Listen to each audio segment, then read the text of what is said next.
మన జోర్దార్ టాలెంట్ షోకి స్వాగతం సుస్వాగతం. ఈరోజు మన జోర్దార్ టాలెంట్ షోలా నిజంగానే ఆ టాలెంట్ జోర్దార్ అని మీరే అంటారు. అలాంటి ఒక గొప్ప వ్యక్తిని మన జోర్దార్ టాలెంట్ షోకి తీసుకురావడం జరిగింది. వారి అమూల్యమైన సమయాన్ని మన ఛానల్కి ఇచ్చి మన ఛానల్లో ఇంటర్వ్యూ ఇస్తున్నందుకు ముందుగా వారికి ధన్యవాదాలు, కళాభివందనాలు. ఈరోజు మన జోర్దార్ టాలెంట్ షోలో తన టాలెంట్ని, తన మేధాశక్తిని చూపించుకోవడానికి మన ఛానల్ ముందుకు వచ్చినటువంటి తెలంగాణ అపర మేధావి అవార్డు తీసుకున్న దివ్యమూర్తి గారు మెమొరీలో తెలంగాణ అపర మేధావి అనే అవార్డు తనతోనే స్టార్ట్ అయింది. ఆ దివ్యమూర్తి గారితోనే మన జోర్దార్ టాలెంట్ షోలో మీ ముందుకు దివ్యమూర్తి గారిని తీసుకురావడం జరిగింది. మరి దివ్యమూర్తి గారిని పరిచయం చేసుకుని ఆయన టాలెంట్ ఏంటి, ఆయన ప్రతిభ, ఆయన మోటివేషన్ స్పీకర్, ఆయన ఒక మంచి సింగర్, ఆయన ఒక మిమిక్రీ ఆర్టిస్ట్, సకల కళా వల్లభుడు ఒక మాటలో చెప్పాలంటే. అలాంటి దివ్యమూర్తిని మన జోర్దార్ టాలెంట్ షో ద్వారా మీ అందరికీ చూపించే అవకాశం నాకు కలిగినందుకు ముందుగా జోర్దార్ టాలెంట్ షో ద్వారా దివ్యమూర్తి గారికి కళాభివందనాలు, ధన్యవాదాలు. మరి దివ్యమూర్తి గారిని తన బయోడేటాను తెలుసుకుందాం. నమస్తే దివ్యమూర్తి గారు. నమస్తే అండి. బాగున్నారా? బాగున్నాను. మీరు బాగున్నారా? బాగున్నాను. ఇతనే ఈరోజు మన జోర్దార్ టాలెంట్ షోలా మన జోర్దార్ టాలెంట్ షోని నిజంగానే జోర్దార్, తన టాలెంట్ జోర్దార్ అని మీరే అంటారు. దివ్యమూర్తి గారిది ఖమ్మం జిల్లా నేలకొండపల్లి మండలం కొత్త కొత్తూరు గ్రామం నుంచి వచ్చినటువంటి దివ్యమూర్తి గారు మన జోర్దార్ టాలెంట్ షోలా. ఒకసారి మిమ్మల్ని మీరు పరిచయం చేసుకోండి, మీ కుటుంబ నేపథ్యం, మీ పేరు, ఊరు ఒకసారి మీరు.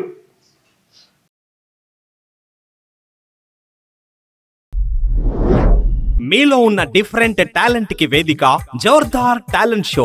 Folk songs, cinema songs, mimicry, magic, ఈలపాట, రివర్స్ పాట, ఫ్లూట్, ఇలా మీలో ఉన్న డిఫరెంట్ టాలెంట్ కి మా జోర్దార్ టాలెంట్ షో వేదిక. నా పేరు గుగ్గిలి దివ్యమూర్తి. మాది కొత్త కొత్తూరు గ్రామం, నేలకొండపల్లి మండలం, ఖమ్మం జిల్లా, తెలంగాణ రాష్ట్రం. మా కుటుంబ సభ్యులు అక్క, చెల్లి, అమ్మ, నాన్న. అక్క సాఫ్ట్వేర్ జాబ్ చేస్తుంది, మ్యారేజ్ అయిపోయింది. చెల్లి బీటెక్ థర్డ్ ఇయర్ అవుతుంది. నేను చదువులు పూర్తి చేసుకున్నాను. మీ విద్యాభ్యాసం 1 to 10th వరకు ఎక్కడ జరిగింది? మీ సొంత ప్రాపరా లేక పక్క గ్రామాలు, పక్క మండలం? 1 నుంచి 2వ తరగతి వరకు పాతలపాడు గ్రామాల్లో, చింతకాని మండలంలో జరిగింది. 3వ తరగతి నుండి 5వ తరగతి వరకు పాతలపాడు ఊళ్ళో జరిగింది. 6వ తరగతి నుంచి 10వ తరగతి వరకు నేలకొండపల్లి ప్రభుత్వ ఉన్నత పాఠశాల చదివాను. ఇంటర్మీడియట్ గుంటూరు జిల్లాలో చదివాను. ఖమ్మంలో ఒక ప్రైవేట్ కాలేజీలో బీటెక్ చదివాను. ఖమ్మం. మీ ఊరు నుంచి మళ్ళీ గుంటూరు వెళ్ళారు, గుంటూరు నుంచి మళ్ళీ ఖమ్మంకి వచ్చారు. అవునవును. ఓకే. అంటే అప్పుడు మనం ఉమ్మడి ఆంధ్రప్రదేశ్ ఉన్నాం. ఉమ్మడి ఆంధ్రప్రదేశ్ సీట్ వచ్చింది అప్పుడు అక్కడ చదువుకొని ఇటు వచ్చారు. ఇప్పుడు మీకు 3 జాగాల ఫ్రెండ్స్ ఉన్నారు. అవును, అంతే కదా? అవునవును. 3 జాగాల ఫ్రెండ్స్. ఇప్పుడు మీరు తెలంగాణ అపర మేధావి అనే అవార్డును తీసుకున్నారు. ఇది జ్ఞాపక శక్తిలో. అవును. ఒక వస్తువును చూసిన తర్వాత మళ్ళీ ఆ వస్తువును పక్క పెట్టేసి ఒక ఆధార్ కార్డును కానీ, బండి నెంబర్ కానీ, ఫోన్ నెంబర్ కానీ మీకు చెప్పిన వెంటనే మళ్ళీ తిరిగి చెప్తారట దాన్ని చెప్తాను. ఇప్పుడు ఈ టాలెంట్ మీకు ఉంది కదా, మీ ఫ్రెండ్స్ చాలా మంది చిన్నప్పుడు చదువుకున్న వాళ్ళంతా ఇప్పుడు నీ వీడియోలు చూస్తున్నారు యూట్యూబ్ ఛానల్లో, పేపర్లో చాలా ఇంటర్వ్యూలు, నేను కూడా చాలా ఇంటర్వ్యూలు చూశాను. మీ ఫ్రెండ్స్ ఫోన్ చేసి వాళ్ళు అరే దివ్యమూర్తి నువ్వు ఇట్లా అయినావు అని చెప్పి మాట్లాడినప్పుడు నీకు ఏమనిపిస్తుంది? నాకు చాలా సంతోషం అనిపిస్తుంది. నేను ఒక స్థాయికి వచ్చాను అంటే విజ్ఞాన బాటలో ఎన్నో విషయాలు నేర్చుకున్నటువంటి విషయాలు నేను అన్వయించుకొని సద్వినియోగం చేసుకొని రకరకాల విజయబాట ఎగరవేసినప్పుడు వాళ్ళు తెలుసుకున్న సందర్భంలో మా స్నేహితులు నువ్వు చాలా కష్టపడ్డావు, నీకు ప్రతిఫలం లభించిందని వాళ్ళు కూడా నన్ను కొనియాడిన సందర్భాలు ఉన్నాయి. దాన్ని బట్టి నేను కూడా సంతోషపడ్డా మా స్నేహితులను బట్టి. అంటే నీకు చాలా రోజుల తర్వాత 10th, ఇంటర్, డిగ్రీ అయిపోయిన తర్వాత మళ్ళీ ఒక 10 సంవత్సరాలు 15 సంవత్సరాల తర్వాత కలిసి నీ ప్రోగ్రామ్ చూసి నిన్ను గుర్తుపట్టిన సందర్భాలు ఏమైనా ఉన్నాయా? అరే నువ్వే కదా అలాంటి టైంలో, అలాంటి సందర్భాలు? మా ఫ్రెండ్ కిషోర్ రెడ్డి అని చెప్పేసి నేను ఇంటర్మీడియట్లో ఉన్నప్పుడు అతను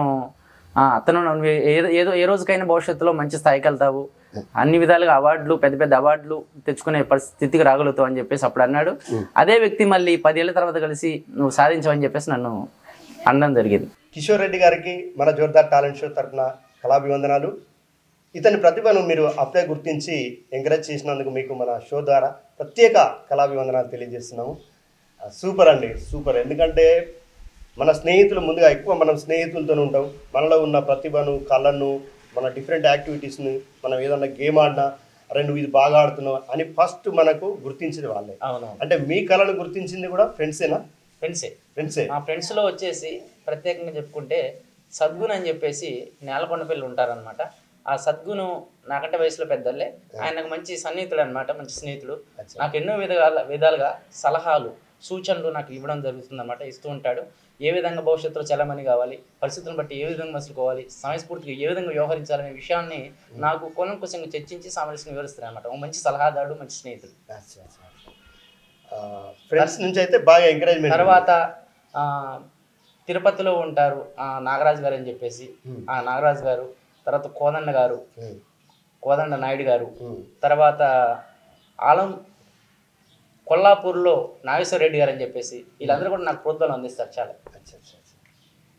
మన దివ్యమూర్తి గారికి ఎవరెవరైతే ప్రోద్బలం ఇస్తూ తనని ప్రోత్సహిస్తున్నారో వారందరికీ మన జోర్దార్ టాలెంట్ షో తరఫున కళాభివందనాలు, ధన్యవాదాలు. మీ ప్రోత్సాహం, మీ ఆదరాభిమానం తనపై ఎప్పుడు ఇలాగే ఉండాలని మనస్ఫూర్తిగా కోరుకుంటున్నాం.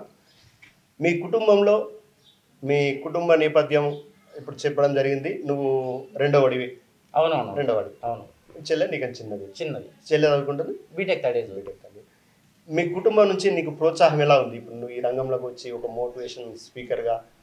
నాకు వాళ్ళు మంచి వెన్నుతట్టు ప్రోత్సహిస్తారు, కుటుంబ సభ్యులు వాళ్ళు అన్ని విధాలుగా భరోసా, ఆసరాగా ఉంటారు. ఆ విధంగా వాళ్ళు సహాయ సహకారాలు అందించడం వల్లనే నేను ఈ స్థాయికి రాగలిగిన, ఈ విధంగా కొనసాగలుగుతున్నా. భవిష్యత్తులో ఇంకా వాళ్ళు నాకు అండదండలు అందిస్తారు. చాలా సంతోషం. మీ కుటుంబ ప్రోత్సాహం మీకు ఎప్పుడు ఇలాగే ఉండాలని మనస్ఫూర్తిగా కోరుకుంటున్నాం మన జోర్దార్ టాలెంట్ షో ద్వారా.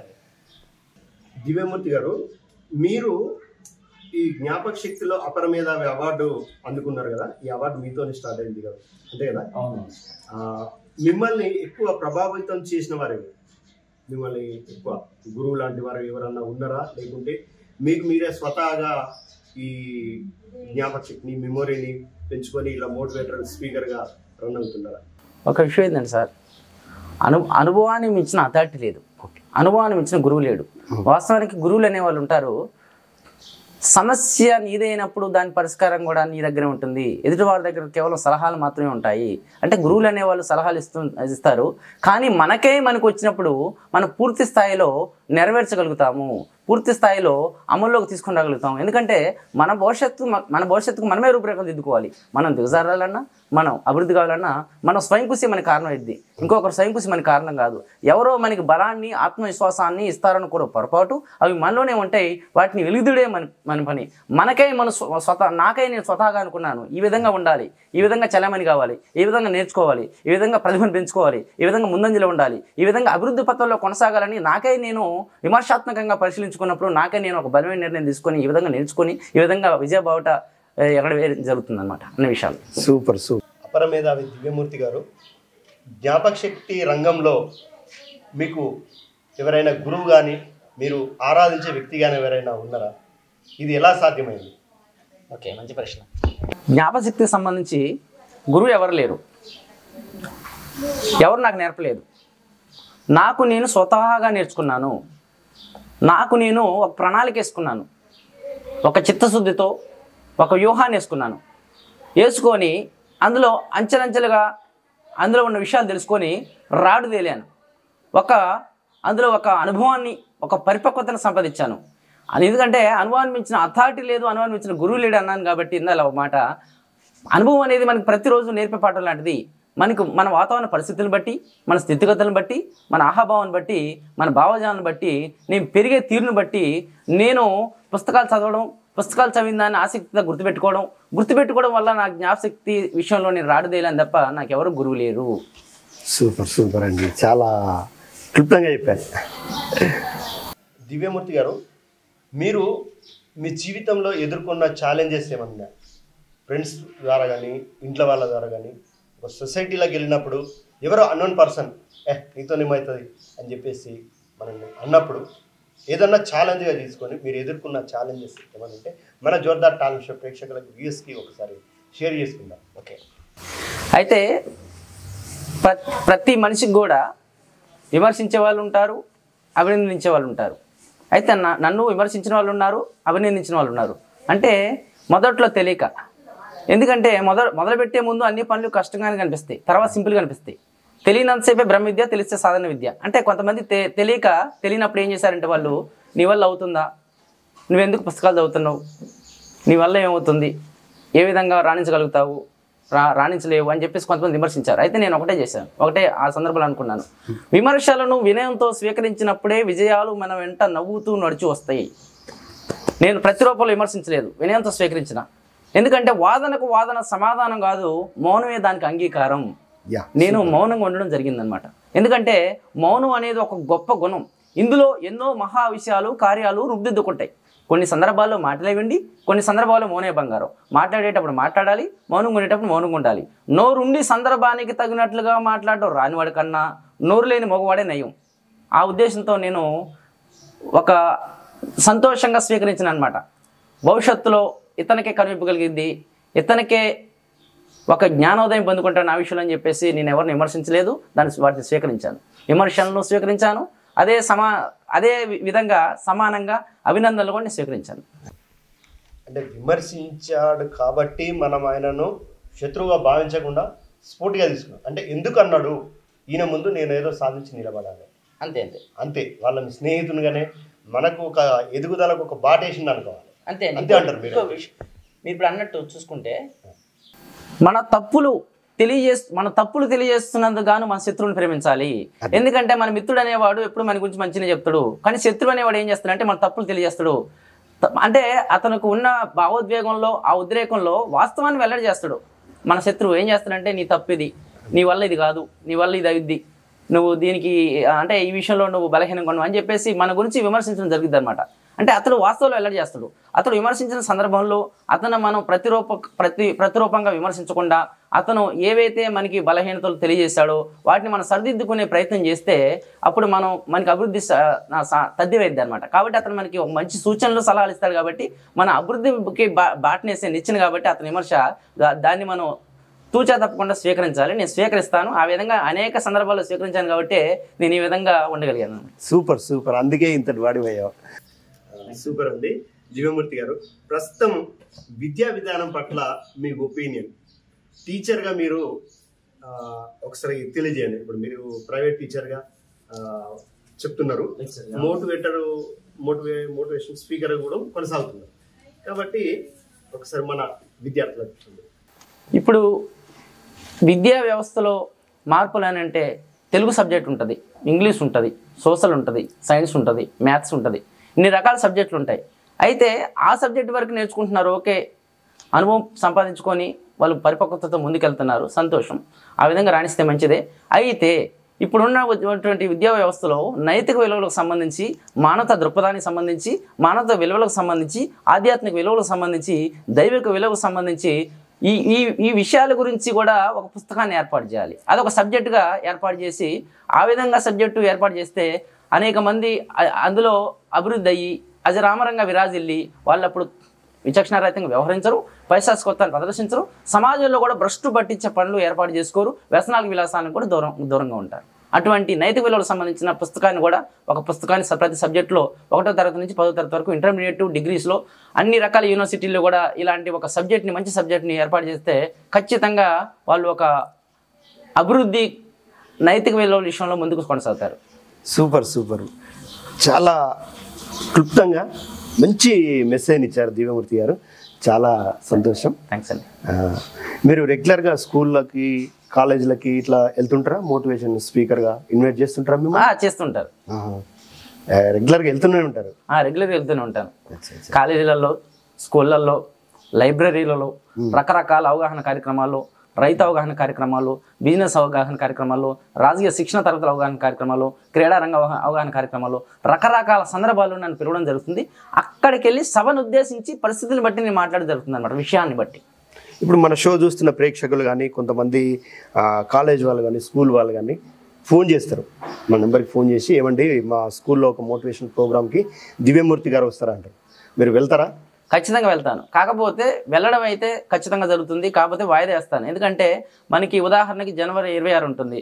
జనవరి 26 3 స్కూళ్ళు వాళ్ళు పిలుస్తారు. 3 రకాలుగా 3 సందర్భాల నుంచి 3 రకాల ఏరియాల నుంచి 3 స్కూల్లో వాళ్ళు పిలుస్తారు. మనం 26వ తారీఖు ఒక్క చోట వెళ్ళలేం కాబట్టి వాళ్ళకి ఏం చేస్తానంటే 26వ తారీఖు ఒక్క స్కూల్కి వెళ్ళి మిగతా సందర్భాల్లో మోటివేషన్ క్లాసులు మిగతా 2 స్కూళ్ళలో కూడా చెప్పడం జరుగుతుంది. ఎవరిని నేను తీసేను అనమాట. అందరికీ ఖచ్చితంగా సమన్యాయంగా వాళ్ళకి ఏదో ఒక రోజు వెళ్ళి చెప్పొస్తాను అనమాట. ఆ విధంగా నేను క్లాసులు చెప్పడం జరుగుతుంది అనమాట. సూపర్.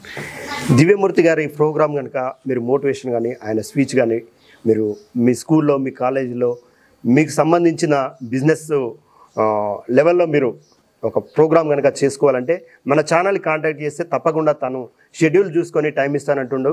ఈ షో చూస్తున్న వారు దివ్యమూర్తి గారిని ఇన్వైట్ చేయాలనుకుంటే తప్పకుండా ఇన్వైట్ చేయండి. కాల్ చేస్తే తప్పకుండా వచ్చి మీ ప్రాంతంలో మీకు ప్రోగ్రామ్ ఇస్తాడు. ఓకే, థ్యాంక్ యూ దివ్యమూర్తి గారు. దివ్యమూర్తి గారు, జ్ఞాపక శక్తి అంటే ఏంటి?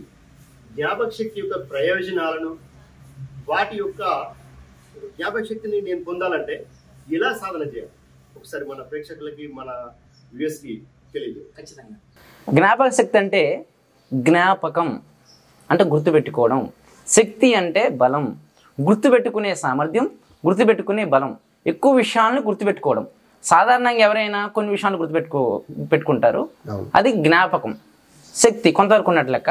జ్ఞాపక శక్తి మెండుగా ఉన్నట్టు గుర్తుపట్టాలంటే ఎక్కువ విషయాలు మనం గుర్తుపెట్టుకోవాలి. ఈ జ్ఞాపక శక్తి పెంచుకోవాలంటే ముందుగా ఉదాహరణకి తినగా వేపాకు తీగ ఉండను, పాడగా రాగం అభివృద్ధి చెందుతుంది. అదేవిధంగా కత్తి ఉంది, మొండి కత్తి ఉదాహరణకి, అది మనం సానబెడితే ఖచ్చితంగా అది మంచి చురుగ్గా పనిచేస్తుంది అనమాట. మన బండి ఉంది, 4 రోజులు పక్క పెట్టి చూడండి, అది స్టార్ట్ పెట్టినా స్టార్ట్ కాదు. అదే ఎప్పుడు తోలుతూ ఉండండి, నిన్న తోలిన బండి ఇవాళ వెంటనే స్టార్ట్ అవుద్ది. అదే అనమాట. అంటే మనం ఎప్పటికప్పుడు మెదడుకు పదులు పెట్టుతూ ఉండాలన్నమాట. 1350 గ్రాముల బరువు మెదడు ఉంటుంది అనమాట. అందరికీ అదే బరువు ఉంటుంది. కానీ ఉపయోగించుకునే తీరుని బట్టి మన మెదడుకు పదును పెట్టే దాన్ని బట్టి మనం గుర్తుపెట్టుకునే విధానం ఆధారపడి ఉంటుంది. ఇంకోటి ఏంటంటే జ్ఞాపశక్తి గురించి కొన్ని విషయాలు మనం మాట్లాడుకుంటే, జ్ఞాపశక్తి యొక్క గొప్పతనం ఏంటంటే జ్ఞాపక శక్తి మనతో పాటు ఉండే డైరీ లాంటిది. జ్ఞాపక శక్తి ఒక మరపురాని సౌందర్యం. ఎంత అందంగా ఉన్నోళ్ళైనా, ఆడవారైనా, మగవారైనా ఎండకపోతే ముఖం మారిపోతుంది. జ్ఞాపశక్తి అనేది మరపురాని సౌందర్యం. ఇవాళ 50 మంది మనుషులు శారీరక బలంతో చేసేటువంటి పని ఒక జేసీబీ చేస్తుంది. ఆ జేసీబీని కనిపెట్టింది శారీరక బలంతో. కాబట్టి శారీరక బలం కంటే మేధో బలం చాలా గొప్పది. భుజ బలం కన్నా బుద్ధి బలం మిన్న. మనం అన్ని వస్తువులను అన్ని చోట్ల తీసుకోలేము. సెల్ ఫోన్ అన్ని చోట్ల తడి ప్రాంతాలు తీసుకోలేము, వాచ్ని తడి ప్రాంతాలు తీసుకోలేము, అన్ని వస్తువులు అన్ని చోట్ల తీసుకోలేము. కానీ జ్ఞాపశక్తి అనేది మనతో పాటు ఉండే డైరీ లాంటిది. ఈ జ్ఞాపశక్తిని మనం పెంపొందించుకోవాలంటే నిరంతర శ్రమ పడాలి. మన నిరంతర శ్రమను చూసి ఓటమి కూడా పారిపోద్ది. నిరంతర పదులు పెట్టాలి. చాలామంది ఏం చేస్తున్నారంటే సెల్ ఫోన్ల వైపు మమేకమయ్యి, ఫేస్బుక్ల వైపు, యూట్యూబ్ల వైపు మూకుమ్మడిగా లీనమైపోయి నిమగ్నమైపోయి అందులో వాళ్ళ సమయాన్ని వెలబుచ్చుకుంటున్నారు, సమయాన్ని వృధా చేసుకుంటున్నారు. నేను మన Jordar talent show YouTube channel ద్వారా నేను ప్రేక్షకులకు విద్యార్థులకు తెలియజేసినటువంటి విషయం ఏంటంటే 100 పేజీలు చదివే పుస్తకం కన్నా కూడా ఒక పేజీ ఫేస్బుక్లో చదివింది ఎక్కువ మెదడు ప్రభావం పడింది. ఒక పేజీ ఫేస్బుక్లో చదివింది ఒక పేజీ సమాచారం పుస్తకంలో 100 పేజీల పుస్తక సమాచారంతో సమానం. ఇది ఎక్కువ టెక్నాలజీ కాబట్టి టవర్ ప్రభావం మన మీద సంకేతం పడింది కాబట్టి మీరు సెల్ ఫోన్లకు దూరంగా ఉండాలి. ఏదైనా పుస్తకాలతో చదవాలి. కాకపోతే స్నేహితులతో మాట్లాడాలి, స్నేహితుల దగ్గర తెలుసుకోవాలి. సెల్కి ఎక్కువ దూరంగా ఉండాలి, అవసరం మేరకు చూడాలి. అప్పుడు ఖచ్చితంగా జ్ఞాపశక్తి విషయంలో విరాజిల్లబడతారు, అజరామరంగా రాణిస్తారు. జ్ఞాపశక్తి విషయంలో పెంపొందించబడతారు. సూపర్ చాలా బాగా చెప్పారు. ఈ జ్ఞాపక శక్తి అనేది మెమొరీ పవర్ అనేది మనం సంపాదించుకొని పెట్టుకుంటే వాచ్ తడుస్తుంది, సెల్ ఫోన్ తడుస్తుంది, నీళ్ళలో పోతే, వర్షం కొడితే, కానీ జ్ఞాపక శక్తి అనేది తడదని చాలా బాగా చెప్పారు. సూపర్. అంటే ఎంత సంపాదించుకున్నా ఇది నువ్వు ఎక్కడికన్నా పో, అంతే తడవదు, ఎండిపోదు, ఎక్కపోరు. సూపర్. పంచాలి, జ్ఞానాన్ని పంచాలి. సూపర్. డబ్బు అనేది 10 మందికి పంచితే తరిగిద్ది, జ్ఞానం అనేది 10 మందికి పంచితే పెరిగిద్ది. దివ్యమూర్తి గారు, మీరు ఇంత బాగా మాట్లాడతారు, ఇంత బాగా జ్ఞాపక శక్తి, మీకు తెలంగాణ అపర మేధావి అవార్డు వచ్చింది. ఇలాంటిది ఇంత గుర్తుంచుకొని మీరు ఇంత స్పెషల్ కావడానికి ఏదైనా స్పెషల్ ఫుడ్ తీసుకుంటారా? స్పెషల్ ఫుడ్ ఏం తీసుకోను, కాకపోతే మాంసం కృత్తులు తక్కువ తింటాను. మాంసకృతులు తక్కువ తింటున్నాను, స్పెషల్ ఫుడ్ ఏం తీసుకోను. మనం ప్రత్యేకమైన శ్రద్ధ నెలకొల్పే దాన్ని బట్టి మన జ్ఞాపశక్తి గుర్తుపెట్టుకునే విధానం ఆధారపడిద్ది అనమాట. నేనేమనుకుంటానంటే ఇది నాకు అవసరం. ముందు మనం ఏదైనా చదువుకుంటున్నప్పుడు దాని అవసరం తెలియాలి. దాని అవసరం తెలియకనే మనం నిర్వీర్యం చేసుకుంటాం అనమాట ఆ ఉపయోగాన్ని. కాబట్టి నేనేం చేస్తానంటే ఇది అవసరం తెలుసుకుంటా. అది అవసరం తెలుసుకొని ఇది నాకు తెలుసు, ఇది నాకు అవసరం, ఇది నాకు భవిష్యత్తులో ఉపయోగపడుతుంది అన్న కోణంలో నేను చదువుతాను అనమాట. నేను అనుకున్నటువంటి మాట నా మనస్సాక్షి నా బ్రెయిన్ చెప్పి నేను చదివినటువంటి విషయం నాకు వెంటనే గుర్తుండడం జరుగుతుంది. ఆ విధంగా నేను అలవాటు పడ్డాను. ఆ విధంగా మనం ఇది నాకు అవసరం, చాలా అవసరం అన్న కోణంతో మనం చదివితే, దృష్టి సారిస్తే ఖచ్చితంగా మనం గుర్తుపెట్టుకొని అంచెలంచెలుగా మన జ్ఞాన అభివృద్ధిని, మన జ్ఞాపశక్తిని మనం అభివృద్ధి చేసుకోవచ్చు అనమాట. ఆ విధంగా నేను అభివృద్ధి చేసుకున్నాను. మీరు చూస్తున్నారు మన జోర్దార్ టాలెంట్ షోలో అపారమైన జ్ఞాపక శక్తి గల వ్యక్తి, గొప్ప వ్యక్తి మన దివ్యమూర్తి గారు, గుగ్గిల దివ్యమూర్తి గారు. తెలంగాణ అపర మేధావి అవార్డు గ్రహీతని మన జోర్దార్ టాలెంట్ షో ద్వారా మీ ముందుకు తీసుకురావడం జరిగింది. మీరు ఈ జోర్దార్ టాలెంట్ షో ద్వారా గుగ్గిల దివ్యమూర్తి గారి మోటివేషన్ మరి జ్ఞాపక శక్తికి సంబంధించిన విషయాలను వింటారు. ఇంకా చాలా చాలా చాలా ఉంది, ఈ ఒడిసేది కాదు అంత తొందరగా. దివ్యమూర్తి గారు, మీ దినచర్య ఏంటి, ఎలా దాన్ని ఫాలో అవుతుంటారు? నేను ప్రతిరోజు కూడా ఉదయాన్నే 5 గంటలకు లేస్తాను, రాత్రి 9కి పడుకుంటాను. అయితే నేను ఎందుకు ఉదయాన్నే 5ంటికి లేస్తానంటే వర్షం వచ్చి ఆగిపోయిన తర్వాత ఆకాశం ఎంతో నిర్మలంగా ఉంటుంది. అదేవిధంగా ఉదయం పూట తాజా పరిణామాలు నెలకొల్పబడతాయి. నిశ్శబ్దంగా ఉంటుంది, అందరూ పడుకుంటారు కాబట్టి నిశ్శబ్దంగా ఉంటుంది. మనకి వాహన శబ్దాలు కానీ ఇతరత్ర గాలి శబ్దాలు కానీ ఏవి మనకి వినపడవు. మనం ప్రశాంతంగా ఉంటాము, నిద్ర కూడా మనకి సరిపోతుంది. కాబట్టి ఆ సమయంలో మనం బాగా చదువుకుంటాము. అయితే నేను ఏ టైంలోనైనా గుర్తుపెట్టుకుంటా. ఏ టైంలోనైనా మనకి అనుకూలంగా ఉన్న సందర్భాల్లోనైనా, అనుకూలంగా లేని సందర్భాల్లోనైనా, సాయంత్రమైనా, ఉదయమైనా, మధ్యాహ్నం ఎప్పుడైనా నేను చదివి గుర్తుపెట్టుకోవడానికి నేను గుర్తుపెట్టుకుంటాను. కాకపోతే నేను ఉదయాన్నే 5ంటికి లేచి నా దినచర్యని నేను మొదలు పెడతాను అనమాట. అంచెలంచెలుగా నేను ప్రిపేర్ చేసుకుంటాను. ఏ టైంలో ఏ చదవాలి, ఏ టైంలో ఏ పని చేయాలి అని చెప్పేసి నేను ఆ విధంగా ఒక ప్రణాళిక వేసుకొని ఆ ప్రణాళిక ప్రకారం కొనసాగుతుంది. ఉదయం 5 నుంచి మొదలు పెట్టుకుంటే సాయంత్రం 9 వరకు నేను ఏదో దినచర్యను కొనసాగిస్తాను. దివ్యమూర్తి గారు, మీ యొక్క జ్ఞాపక శక్తి సాధనకు రహస్యాలు ఏంటి అసలు? ఎందుకంటే మేము చాలా వీడియోలు చూస్తున్నాం. రహస్యాలు అంటే మనం ఇప్పుడు అనేక రకాల పుస్తకాలు చదవాలి. అనేక రకాల పుస్తకాలు చదివితే ఏ పుస్తకం మనకి కొత్తగా పుస్తకం చదివినప్పుడు, ఇప్పుడు ఏదైనా మనం కొత్త పుస్తకం చదివితే అన్ని రకాల పుస్తకాలు చదవడం మనకి అలవాటు అయింది కాబట్టి ఇది కూడా సింపుల్గా మనం గుర్తుపెట్టుకోవడం జరిగింది. ఉదాహరణకి మనం ఒక వ్యక్తిని చూపించి ఇతను పలానా వ్యక్తిలాగా ఉన్నాడని ఎందుకంటాం, అలాంటి వ్యక్తిని అంతకుముందు చూసాం కాబట్టి పలానా వ్యక్తిలాగా ఉన్నాడని చెప్పేసి మనం అతన్ని పోలిక చేస్తాం. అదే విధంగా మనం ఒక ఊరికి వెళ్తాం, కొత్త ఊరికి, ఇది పలానా ఊరిలాగా ఉంది కదా, పలానా చెన్నై లాగా ఉంది కదా, పలానా హైదరాబాద్ లాగా ఉంది కదా అంటాం. ఎందుకంటే అలాంటి ఊరు గతంలో మనం చూసాము, పోలికని మనం అక్కడ చెప్పడం జరుగుతుంది. అదేవిధంగా నేను చదివిన అంశం, నేను అనేక రకాల పుస్తకాలు చదివాను కాబట్టి, 2500 పైన పుస్తకాలు చదివాను కాబట్టి, అనేక రకాల పుస్తకాలు చదివిన అనుభవం నాకు ఉంది కాబట్టి ఆ అవగాహనతో నేను ఏ చదివినా కూడా ఇది వెంటనే నాకు గుర్తుంటుంది. ఇది చదివిందే కదా, ఇది నాకు తెలిసిందే కదా అన్న కోణంతో, అన్న దృక్కోణంతో నేను గుర్తుపెట్టుకోవడం జరుగుతుంది. అదే నా రహస్యం. దివ్యమూర్తి గారిని ఏది అడిగినా మంచినీళ్ళు అయినట్టు సమాధానం చెప్పేసి, అంతకంటే ఈజీగా తనకి. అంటే ఇంకా దివ్యమూర్తి గారి మేధాశక్తిని ఇంకా ముందు ముందు ముందు ముందు మన ఛానల్లో చూస్తుంటాం. ఉంది, ఇంకా చాలా ఉంది. దివ్యమూర్తి గారు, ఈ జ్ఞాపక శక్తిని మీరు పెంపొందించుకున్నారు కదా, మీరు ఎన్ని సంవత్సరాల సాధన ఫలితం ఇది? ఈ జ్ఞాపక శక్తిని సాధించడంలో ఎన్ని సంవత్సరాల సాధన ఫలితం అని చెప్పవచ్చు? సూపర్ సూపర్ సూపర్ అండి.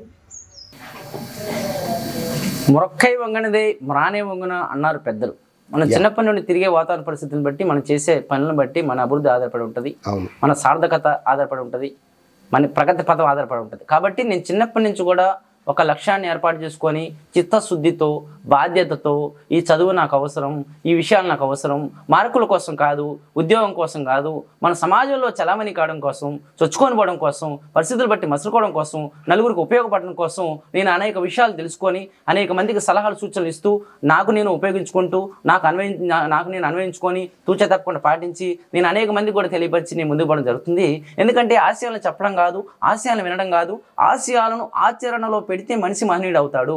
మనం క్రియాశీలక పాత్ర పోషించాలి, కార్యరూపం దాల్చాలి. నేను అనేక విషయాలు కూడా నేను 22 సంవత్సరాల నుంచి కూడా, చిన్నప్పటి నుంచి కూడా, నాకు ఊహం తెలిసిన దగ్గర నుంచి కూడా నేను అనేక రకాల పుస్తకాలు చదివాను. కాబట్టి ఇన్ని విషయాల అవగాహన సామర్థ్యంతో ఇన్ని విషయాలను గుర్తుపెట్టుకొని సందర్భాన్ని బట్టి చెప్పడం జరుగుతుంది. అనేక మంది కూడా లబ్ధి పొందుకొని అనేక మంది కూడా ఎదగాలి, నా సలహాలు సూచనలు తీసుకొని వాళ్ళు కూడా అభివృద్ధి బాటలో కొనసాగాలని నేను చెప్తున్నాను. ఆ విధంగా నేను చిన్నప్పటి నుంచి కూడా నేను కృషి చేస్తూ పాటుపడుతూ అనేక విషయాలు నేర్చుకొని ఈ విధంగా ఉండడం జరుగుతుంది. సూపర్ సూపర్ సూపర్ అండి. దివ్యమూర్తి గారు, మీకు ఈ జ్ఞాపక శక్తితో పాటు ఇంకేమైనా స్పెషల్ డిఫరెంట్ టాలెంట్ ఉందా? డిఫరెంట్ టాలెంట్, నేను మిమిక్రీ చేస్తాను. 70 మంది ప్రముఖులు మిమిక్రీ చేస్తాను. Super super. మా స్నేహితులు మిమిక్రీ చేస్తాను, తర్వాత పాటలు పాడతాను. దివ్యమూర్తి గారికి జ్ఞాపక శక్తితో పాటు పాటలు పాడే అలవాటు ఉంది. ఒక మంచి సింగరు, మిమిక్రీ ఆర్టిస్టు. మరి ఆ కళా ప్రస్థానాన్ని కూడా చూద్దాం మన జోర్దార్ టాలెంట్ షోలో. అది కూడా ఉంది మీ ముందుకు, దాన్ని కూడా పార్ట్గా తీసుకొస్తా. మీరు దేన్ని కూడా మిస్ అవ్వకండి. దివ్యమూర్తి గారి ఇంటర్వ్యూ ఫుల్ పార్ట్ ఒక ఎపిసోడ్ ఉంటుంది మన దాంట్లో. మళ్ళీ పార్ట్గా తన సాంగ్స్ని, తన మిమిక్రీని, తన మోటివేషన్ క్లాసులని పార్ట్గా అప్లోడ్ చేయడం జరుగుతుంది.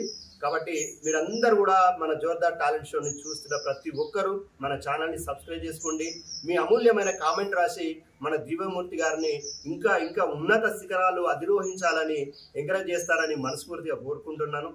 మీ చూస్తున్న మీరందరూ కూడా మీ ఫ్రెండ్స్కి ఈ వీడియోని షేర్ చేయండి.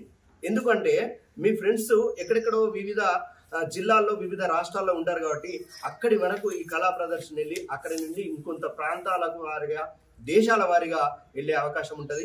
అక్కడ దాకా చేర్చిన వాళ్ళు మీరు, మేము, మనం అందరం అవుతాం. కాబట్టి మీ అందరి ప్రోత్సాహం, ఆదరాభిమానాలు మన కళాకారుల మీద ఉండాలి. దివ్యమూర్తి గారికి మీ అందరి ప్రోత్సాహం అందించాలని కోరుకుంటూ, దివ్యమూర్తి గారు చాలా చక్కని స్పీచ్ అందిస్తున్నారు మన జోర్దార్ టాలెంట్ షో ద్వారా.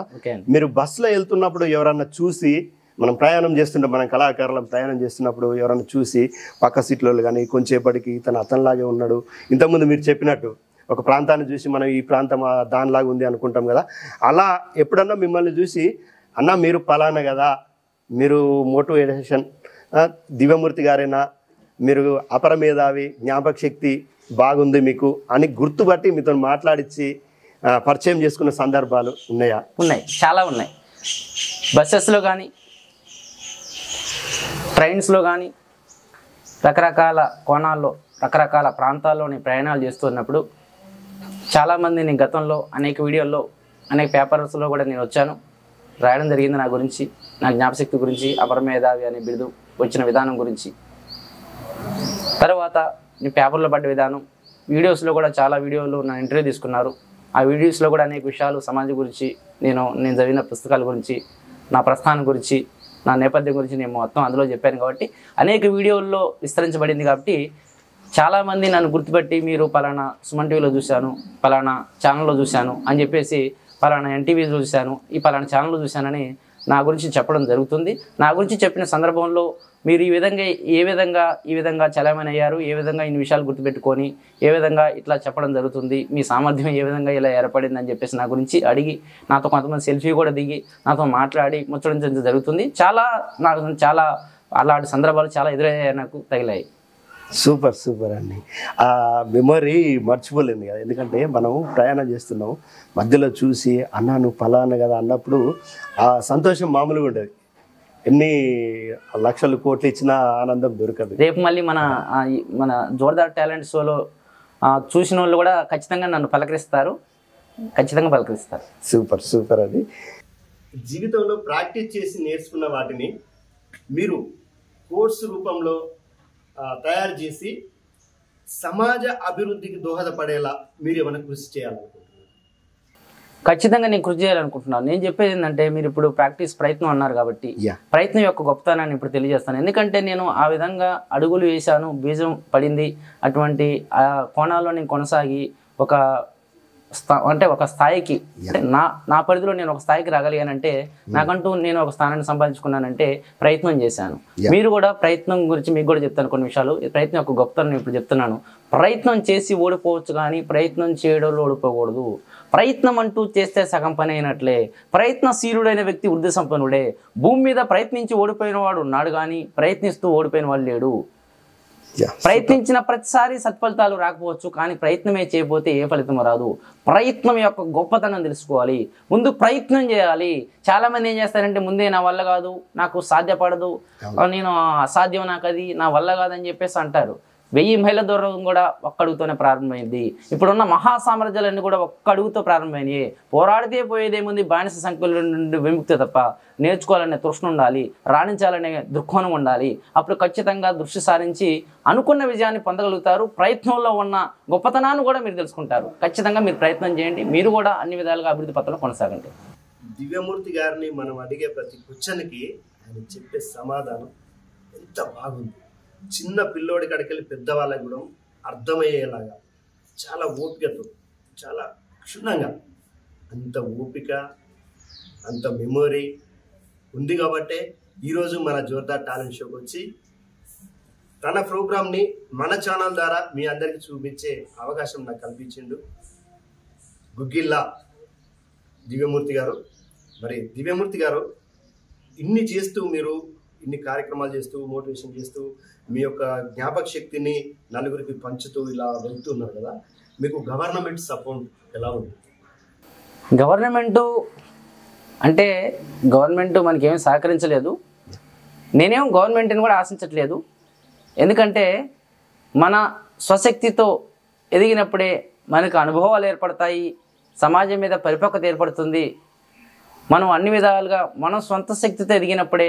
ఎందుకంటే నేను ఒక మాట చెప్పాను, మన భవిష్యత్తు మనమే రూపురేఖలు దిద్దుకోవాలి కాబట్టి, మనం దిగజారాలన్నా, మనం అభివృద్ధి కావాలన్నా మన స్వయం కృషి కారణం ఇది. కాబట్టి ఎవరో మనకి బలాన్ని, ఆత్మవిశ్వాసాన్ని ఇస్తారని కూడా పొరపాటు. అవి మనలోనే ఉంటే వాటిని విడిదీయడం మన పని. కాబట్టి ఒకవేళ ప్రభుత్వం మనకి ఏదైనా సహకరిస్తే మంచిదే, సహకరిస్తే మంచిది. ఇప్పటి వరకు నాకు ఎటువంటి సహకారం అందలేదు. గవర్నమెంట్ సపోర్ట్ ఉంటే ఇంకా మంచిది. నేను సమాజానికి ఉపయోగపడతాను, గవర్నమెంట్కి ఉపయోగపడతాను. మన రాష్ట్ర ప్రజలకు కూడా నేను అనేక విధాలుగా ఆదర్శప్రాయంగా ఉంటాను. ఎందుకంటే మన ప్రవర్తన 10 మందికి మార్గదర్శకంగా ఉండాలి కానీ 10 మంది విమర్శించాలి కాదు. 10 మందికి మార్గదర్శకంగా ఉండేటువంటి పని నేను ఖచ్చితంగా గవర్నమెంట్ సపోర్ట్ కొట్టి నేను కూడా ఖచ్చితంగా చేస్తానన్నమాట. అంటే మీరు ఇప్పుడు ప్రభుత్వ పథకాల మీద ఇలాంటి మోటివేషన్ ప్రోగ్రామ్ జరిగినప్పుడు, అంటే కొంత మనం కళాకారులను బట్టి మనకు కొద్దిగా బాధ్యత ఉంటుంది సమాజం పట్ల. మోటివేషన్ స్పీకర్కి వెళ్ళినప్పుడు కానీ, స్కూల్కు మనం జ్ఞాపక శక్తిని మోటివేషన్ చేస్తున్నప్పుడు, ఈ ప్రభుత్వ పథకాల గురించి ఎప్పుడన్నా మనం చెప్పే అవకాశం వచ్చినప్పుడు మీరు ఏకదాటిగా చెప్పిన సందర్భాలు ఉన్నాయి.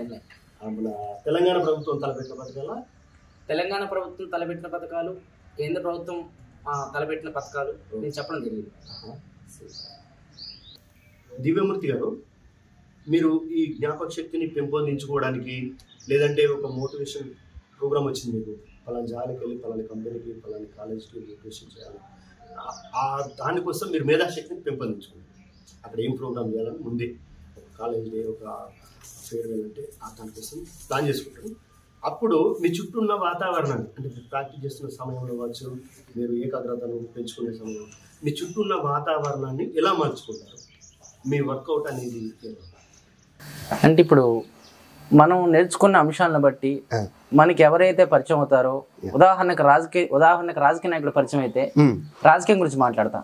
ఒక ఎమ్మెల్సీ గురించో, ఒక ఎమ్మెల్యే గురించో, ఒక ఎంపీ గురించో, ఒక మున్సిపల్ కౌన్సిలర్ గురించో, ఒక సర్పంచ్ గురించో వాళ్ళ గురించి మాట్లాడతాను. ఎందుకంటే అతనికి రాజకీయం తెలుసు కాబట్టి మనం రాజకీయం గురించి మాట్లాడితే అతను కొంచెం ఆసక్తి విషయంలో మమేకమయ్యి అతను కూడా మనకి ప్రతిస్పందించి మనతో సన్నిహితం, మాటల విషయంలో సన్నిహితం ఏర్పాటు అవుతుంది. కాబట్టి అతనికి ఏది ఇష్టమో అదే నేను మాట్లాడతాను. అదే నేను చెప్పాను, నేను రకాల పుస్తకాలు చదివాను కాబట్టి సమయస్ఫూర్తిగా మనం వ్యవహరించాలి. కాబట్టి ఇంకొక వ్యక్తి వ్యవసాయ రంగానికి సంబంధించిన వ్యక్తి మనకు పరిచయం అయినప్పుడు వ్యవసాయ రంగం గురించి మాట్లాడతాను. క్రీడా రంగం గురించి వ్యక్తి పరిచయం అయితే ఒక కబడ్డీ గురించో, ఒక ఖోఖో గురించో, ఒక క్రికెట్ గురించో మాట్లాడతాను. ఒక సినీ రంగానికి సంబంధించిన వ్యక్తి గురించి కలిస్తే ఒక ప్రొడ్యూసర్ గురించో, ఒక నిర్మాత గురించో మాట్లాడతాను. బిజినెస్ మ్యాన్ గురించి కలిస్తే ఒక సెన్సెక్స్ గురించో, ఒక నిఫ్టీ గురించో, ఒక మార్కెట్ గురించో రకరకాల విషయాలు ఆ విధంగా మాట్లాడడం జరుగుతుంది. అంటే మనకు తెలిసిన అంశాలను బట్టి మనం మలుచుకుంటాను అనమాట.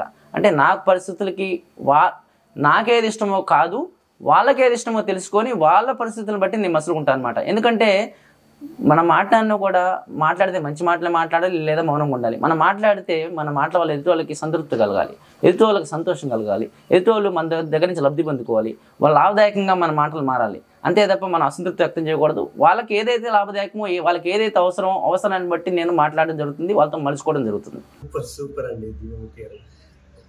క్వశ్చన్ మిమ్మల్ని వేసినామంటే చాలు, దాని గురించి ఇంకా పూర్తి స్థాయిలో మళ్ళీ అడగడానికి అవకాశం లేకుండా అనేక రకాల పుస్తకాలు చదివాను కాబట్టి ఒక మంచి సూక్తిని తెలుగులో, అనేక రకాల విత్తనాలను విత్తడం ద్వారా నేల ఏ విధంగా సారవంతం అవుతుందో అలాగే రకరకాల విషయాలను తెలుసుకోవడం ద్వారా మనిషి యొక్క మనసు వికసిస్తుంది. రకరకాల విషయాలు తెలుసుకుంటే మనసు వికసించింది. అలాగే రకరకాల విషయాలు తెలుసుకుంటే మనిషి యొక్క మనసు వికసించింది. రకరకాల విత్తనాలు విత్తితే నేల సారవంతం అయింది. రకరకాల విషయాలు తెలుసుకుంటే మనిషి యొక్క మనసు వికసించింది అనమాట. రకరకాల విషయాలు మీరు కూడా తెలుసుకుంటే, మీరు కూడా అనేక రకాల పుస్తకాలు చదివితే, మీరు కూడా అనర్ఘలంగా నిర్విరామంగా ముక్క దిప్పుకోకుండా మీరు కూడా చెప్పడం జరుగుతుంది అనమాట. మీరు కూడా చెప్పగలుగుతారు అలాగా. సూపర్ సూపర్ దివ్యమూర్తి గారు. మీరు అనేక పుస్తకాలు చదువుతూ ఈ మోటివేషన్ కోసం చాలా మేధాశక్తి ఇంకా ఇంకా కూడబెట్టుకుంటారు. మీరు ఎలా రిలాక్స్ అవుతారు? అంటే మీకు స్పెషల్గా ఏమన్నా టైం అంటూ కేటాయించుకొని తీసుకుంటారా, లేదంటే అప్పటికప్పుడు నేను అంటే విశ్రాంతి తీసుకుంటాను, కొంత విశ్రాంతి తీసుకుంటాను. ఎందుకంటే మనకి విశ్రాంతి అనేది కూడా ముఖ్యమే. అవసరం సందర్భాన్ని బట్టి అవసరం ఉన్నప్పుడు మాట్లాడతాను కదా. ఏరే వాళ్ళు మాట్లాడేటప్పుడు నేను మళ్ళీ విశ్రాంతి తీసుకుంటా. ఏరే వాళ్ళు మాట్లాడతారు కదా, అప్పుడు నేను విశ్రాంతి తీసుకుంటా. ఒక 24 గంటల్లో ఇంత టైం అని ఉంటుంది, ఆ టైం వరకే మాట్లాడతాం కాబట్టి మిగతా టైంలో మనం విశ్రాంతి తీసుకోవచ్చు. చదువుకునేటప్పుడు కూడా ఒక అర్ధగంట చదివి మళ్ళీ ఒక 10 నిమిషాలు గ్యాప్ ఇవ్వచ్చు, ఒక అర్ధగంట చదివి 10 నిమిషాలు గ్యాప్ ఇవ్వచ్చు అనమాట. ఆ విధంగా చదివితే మన విశ్రాంతి కూడా మనకు లభించింది. ఆ విధంగా విశ్రాంతి తీసుకుంటాను నేను. మీరు చూస్తున్నారు తెలంగాణ అపర మేధావి గుగ్గిళ్ళ దివ్యమూర్తి గారి ఇంటర్వ్యూ. చాలా అంశాల గురించి క్షుప్తంగా క్షుణ్ణంగా అరటి పండు ఒలిచి నోట్లో పెట్టిన విధంగా ప్రతి అంశాన్ని, తల్లిదండ్రులు కానీ, పిల్లలు కానీ, టీచర్లు కానీ, సమాజం పట్ల యూత్, ప్రతి దాని గురించి, మనం అడిగిన ప్రతి దాని గురించి చాలా మంచి సమాధానం ఇస్తున్న మోటివేటర్ స్పీకర్, అపార జ్ఞాపక శక్తి గల దివ్యమూర్తి గారి మీ అమూల్యమైన కామెంట్ రాసి మన కళాకారులను ఎంకరేజ్ చేసి మన ఛానల్ని సబ్స్క్రైబ్ చేయవలసిందిగా కోరుచున్నాను. ఈ వీడియోను 10 మందికి షేర్ చేసి ఈ ప్రాంతం కళాకారులను 10 ప్రాంతాలకు తెలిసేలా చేయాలని మిమ్మల్ని మన ఛానల్ ద్వారా కోరుతున్నా. Thank you very much. మీ mimicry Raviteja, Jordar talent show, కళామా తల్లి సేవలు. మీలో ఉన్న డిఫరెంట్ టాలెంట్ కి వేదిక Jordar talent show. Folk songs, cinema songs, mimicry, magic, ఈలపాట, రివర్స్ పాట, ఫ్లూట్, ఇలా మీలో ఉన్న డిఫరెంట్ టాలెంట్ కి మా జోర్దార్ టాలెంట్ షో వేదిక.